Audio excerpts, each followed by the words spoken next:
It wouldn't be 12-step tarot if we didn't get to try again. Trinity from Esoteria. I am here in Marietta. It is April 11th, 2026. So we are having Sacred Space Foundation's Spring Fling from 2 to, I think, 5 today. It may just go until it goes. But if you are in the Atlanta area and it is April 11th and you feel so called, please come and visit us. We've got tons of vendors, tons of readers, tons of healers here. So, and all of us are incredibly talented individuals, and we would love to see your face. So I'm going to go ahead and do a 12-step tarot just for today. I'm going to be using the Citadel Oracle. That's what the box looks like. These cards just came in yesterday, so I was like, okay, I know I'm supposed to be bringing these to my event. I'm going to be giving Akashic Records readings. And aren't those cards cool? I did already pull one and then got interrupted. So I'm just redoing the video. And then the other deck that I'm going to be using is my Starry Night Tarot. So the card that I pulled is the Weaver. Okay. And I will be pulling some tarot. And the question was, what do we need to do just for today? And the information that I'm getting from this intuitively is that we need to be watching what we say, because right now is an incredibly powerful time. We've got a lot of planets in Aries. And so our words hold power. Anything that you are saying, you are literally manifesting at an accelerated rate. And so we need to make sure that we are really cautious about how we're speaking to ourselves, of ourselves, how we're speaking about other people. So if you're saying things like, that will never happen for me, or, anything of the like, I'm so stupid, da da da da da, we really need to be watching those words, because we are manifesting experiences based on the words that we speak. Remember, thoughts are things. Words hold power. And when we speak it into existence, we are literally evoking and transmuting that thought process into our physical reality. So words are incredibly important right now. We have got tons of planets in Aries. And so if you are feeling the, not just nudge, but more of a shove to do something, it's time. It's time to get off your butt. Do you like my earrings, by the way? This is from one of the vendors here from Drops of Whimsy. Kirsten is an amazing human being, and she is, yes, indeed, very whimsical. So you should join the whimsy movement. Check her out on Etsy if you're watching me online and you're not in the Atlanta area. She does ship, and all of her stuff is handcrafted, and it is absolutely amazing and made with so much love. So there's a lot of love and intention in every single piece of jewelry that she makes. All right. I'm telling you guys, today we've got Reiki healers and tuning forks and tarot and candle makers and people who sell crystals, and it's going to be so much fun. I'm super, super excited. I'm going to be doing Akashic Records readings today. So, Spirit, I'm going to go ahead and shuffle this on camera, since I did shuffle that, but then I got interrupted, which is no big deal. We can always try again. Oh, and that may be something, if you are coming from a previous reading where it looked like in the cards that someone had relapsed on the other end of those, that was the energy I was tapping into. Starting again, there's no shame in it. A lot of us do that. I know when I was first in recovery, I had to start again and again and again and again and again and again. So it takes however long it takes. The point is getting back into those rooms, finding a sponsor, and really working a program. Take your obsession for your drink or drug and turn it into an obsession about recovery and about whatever program you choose to use. And there are lots of programs, not just 12-step. There's Recovery Dharma, there's SMART, there's a lot of different programs. I'm already seeing a message. King of Cups. Isn't this a gorgeous King of Cups? Now, this is Earth. You may be an Earth sign, Taurus, Virgo, Capricorn. Do, do, do, do, do. I'm also seeing 4 stars, which is reminding me of the 4 of Pentacles. So it's the King of Cups is very full of love, but he's also full of mastery with his emotional regulation. And so the 4 of Pentacles card talks about moderation needed. And at this time, that's really that emotional balance is going to be key. Keeping your life as not chaotic as you possibly can, making sure that there are distractions, and being frugal with your spending. Or eating, I'm hearing. Just moderation in everything really is what's being called for right now.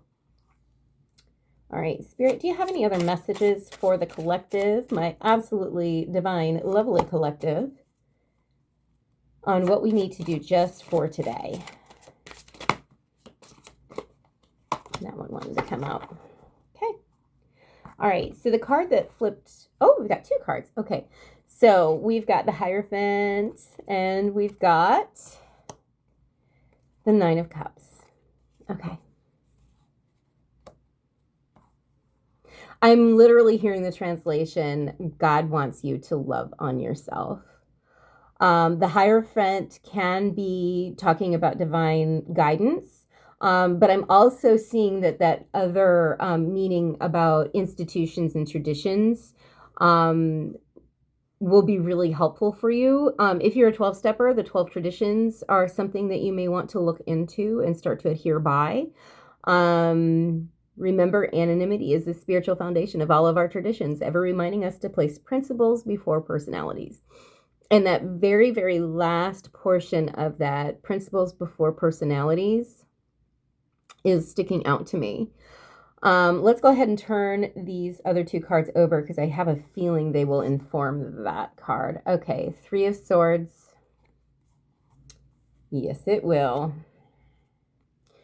And the Chariot. Okay. So, you may be starting a grieving process soon. And that is absolutely 100% normal. When we're in recovery, life can be really hard. And oftentimes what has led us to needing to be in recovery in the first place is something that is usually something we need to finish grieving over, feeling our feelings about. Because let's face it, if we didn't have something that really impacted us, like a childhood trauma or, any form of abusive situation, those feelings of not being good enough are really the reasons why we're making the decision to numb out. Now, we can use that as an understanding of why we're making that decision, but we cannot blame those things for the decision that we make, because that is where we have control. Remember the serenity prayer. God, grant me the serenity to accept the things that I cannot change, the courage to change the things that I can, and the wisdom to know the difference. And really, that's where the difference lies, is what can we control and what can we not. And anytime we are I actually just watched a movie last night. I highly recommend it if you have not seen it. It's called He Won't Get Far on Foot. It's on Prime.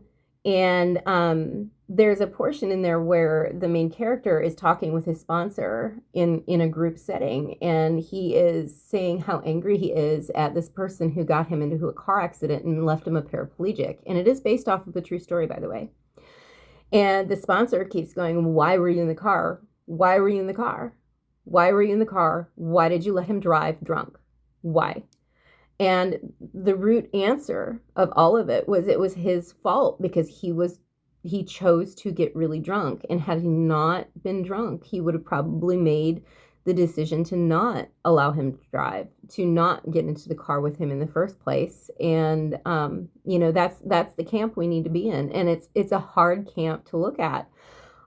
Taking accountability for things that have happened to us is incredibly important. Now, if you are one of those who is struggling with something that happened to you as a child, I want to be the first and foremost to say I'm really sorry that that happened to you. And as children, we don't ask for those things. There's really nothing you can say that was in your control. Oftentimes we do what we need to do just in order to survive and feel safe as children. And so but those behavior mechanisms that we adopt as children will influence us as an adult. And so it's really important to put that on a fourth step and go over it with a fifth step so you can see your own patterns of behavior. You may not have known, but we can't change what we do not know. And so it's really important to put those down, those resentments down, those things that scarred you, things that you can't reverse, things that you can't really change. Just so that you can see where, I'll give you a really good example from my own camp. I had an experience with SA at 6 years old. And I learned at the time that my value lied in what I could give physically, intimately, to men. And so I, in adulthood, found myself in this cycle where it was like, well, if I'm really good in bed, then he'll be kind to me. He'll treat me right. Or he'll want to stay with me. And so that's something that was really hard for me to uncover, but it is something that was very valid at the time. It also was a situation where when that person left, he was actually visiting for the summer. It was a family member of a neighbor of ours. And when he left, I didn't know any better. It felt good. And so I didn't know it was wrong at the time. I just felt very abandoned when he left. And so that abandonment wound was rearing its ugly head all throughout my adult life. And I didn't know why until I did a fourth and fifth step. And so that's something that is, be courageous enough to put all of those things down. Be courageous enough to be as vulnerable as possible and to look at it from a higher perspective so that you can change those things that are affecting you. Because this is not just about quitting a substance. This program is about healing the things that cause us to make the decision to drink and drug. Those behavior patterns that are really maladaptive, and we're trying to weave our way out of it. Okay. Now, the other thing that I'm hearing is that we need to look at our past, not just with a scrutinizing eye for the bad things that both have happened to us and the bad things that we have done, but also look at the good things that we've done. Look at the assets that we have, because we do all bring positive assets into this world. Your higher power would not have created you without those, okay? And the job of the program is to kind of uncover layer by layer those skill sets, those gifts that you have, those talents, those innate ways of being that benefit the greater good. And so, like mine is being very connected to spirit. I have always been. I come from a long line of ministers and teachers. And so that's why I literally am starting my school, my mystery school. And it's because I'm very good at both. And so, but I would never have gotten here if it had not been for the program and I hadn't identified my own behavior patterns and worked on them so that I could, get out of those and quit self-sabotaging all of the time. Okay. I'm also being reminded to remind you that I am not your sponsor. I am not a replacement for a sponsor. Get thee to a meeting and get thee a sponsor. Okay. I do sponsor women, but I'm very picky because if you want what I've got, you better be willing to go to any lengths to get it. Because I really, no shade to you, but if you're not going to be doing the work, it's going to be a waste of my time. And that is an attitude that I take with platonic relationships, with romantic relationships, with any kind. So it's not just sponsorship. However, I have found that having those boundaries up, and it doesn't mean that I don't give people a chance. It means that I don't give them unlimited chances. Once you've shown me who you are, my energy is best directed to other people who could benefit from what I have and will actually utilize it, because otherwise I'm just entertainment. Okay. That is a huge reason why I do these free things. That way you can come back and you can watch these and get reminded of what maybe you needed to do and didn't get done. Okay. All right. So, the Chariot talks about moving forward from, and it's coming from this Three of Swords, directly following it. And so it's almost like if you are willing to do this work and you're willing to pour into yourself the way you've been pouring into other people, places, and things, that grief that you've been dealing with is you're going to get over it and be able to move on from it. And that's really key. Those steps are amazing. I mean, I don't call this 12-step tarot for no reason. That is what saved my life, quite literally. I highly recommend it to anyone who's trying recovery, but it isn't for everybody. And like I said before, there are a lot of different programs out there. So don't be afraid to start investigating and see what works best for you. All right, Spirit, is there any other messages today before we close up? This one, and this one, and this one. Oh, and this one. All right.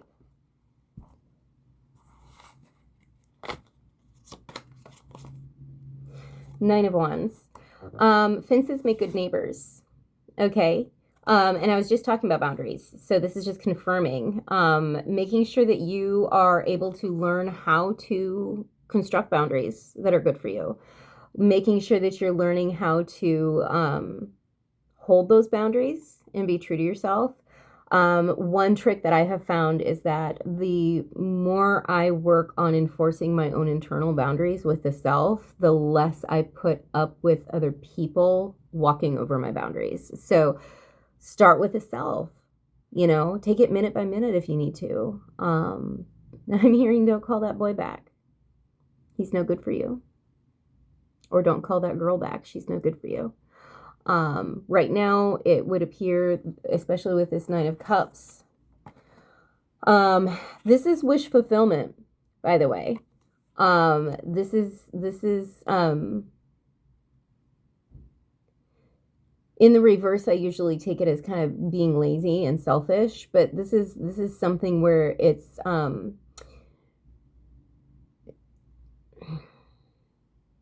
I don't want to say self-centered. It is centered on healing the self so that you can take a full cup back out to the world and to benefit others, because your cup is overflowing. Okay. Always make sure you're filling your own cup up first. Okay. For a lot of addicts and alcoholics, we have no problem filling up our own cup because we're selfish, self-centered people. So it's like all about me, me, me.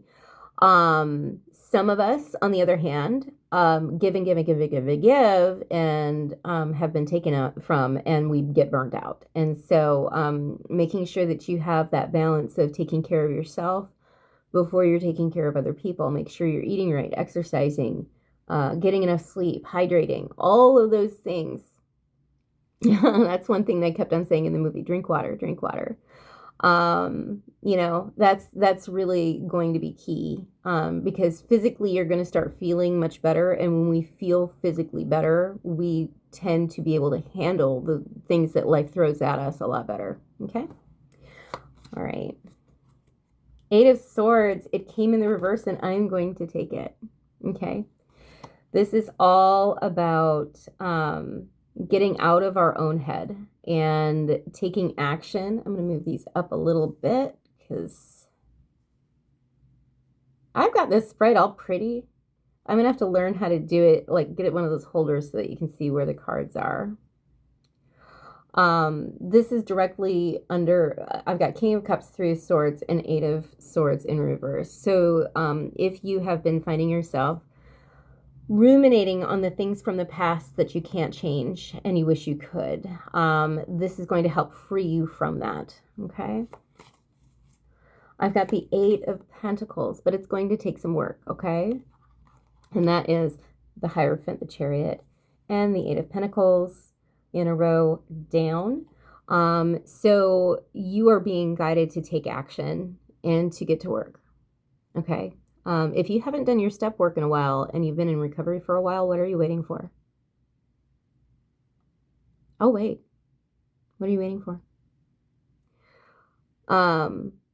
Remember that this is a lifestyle and it's not a one and done thing. We don't do the 12 steps and then walk away from the program healed and recovered. And this is something that we constantly have to take action on. And so if you are not working, I'm also hearing if you are working with other people, but you're not addressing your own steps, other people's programs and your guidance in those programs is not the same as you working your own program. And that's something like I just had my sponsor meeting before I came on here. It's really, really important to stay tapped into those steps and integrate them into your daily life. Okay. All right, let's look what the next card is. Oh, Queen of Wands. So we've got the Nine of Cups, the Nine of Wands, and the Queen of Wands. All right. So your inner spark is coming back. And you're going to be able to do something with that spark eventually. Learning how to maintain your day-to-day life on a very, very, very fundamental level is going to be key for you moving forward. Remember that when we manifest something, it can be easily sabotaged by us not being able to maintain it. And so if you have not, for example, learned how to appropriately spend your money, if you win the lottery, that's the reason why the statistics are that you're broke in 3 years, no matter how much money you won. And it's because you have not changed those root habits in your spending. If you are in a tiny little house that is a disaster all of the time, you have to learn how to take care of the small things and then you graduate up to the larger things is my point. Because if you have a small house that's cluttered, you may be like, oh, I need more room. No, baby, you need less stuff. Because it doesn't matter how big the house is. The bigger the house, the bigger the hoard, unless you address those core problems, okay? And that's where steps 6 and 7 comes in really handy, because we can, once we've done 4 and 5, we can start vetting out our character defects that have been glaring and staring at us in the face for quite some time, and we have not been addressing them. But once you get into the habit of having a daily routine, waking up and having your spiritual hygiene addressed, your physical hygiene addressed, going to meetings, and getting into the cadence of integrating that new lifestyle, then you're going to be able to start noticing that spark coming back. You're going to be able to look at what you need to do next, but your higher power isn't going to give you the messages that you need until that happens, okay? All right, I think that is all for today because my music is starting to come on in the other room. So I will go ahead and wrap up. I want to thank you so, so much for commenting, liking, and sharing my videos. It really does help my algorithm. If you want a personal reading, I will go ahead and put my email address. I have a brand new businessy one because I'm being all official now. And so go ahead and email that and we'll get you a price list because my website is not up yet. But also, we've got a retreat coming up in June and I'm super, super excited about it. It's going to be for women and it's going to be talking about all of the things that we can do in order to get spiritually aligned with our purpose here on this planet. And then not only that, but we're taking that knowledge base and how do we turn that now I know my purpose, how do I turn that into a way to make income? And I'm super excited about it. It is going to be June 5th through the 7th in St. Simons, and we would love to have you. We only have a couple of beds left, but we are having so much fun planning this and everything. I think we're going to be planning another one. So if you miss this one, hopefully you can come to the next one. All right, that's it for today. If no one's told you today, know that I love you and take care.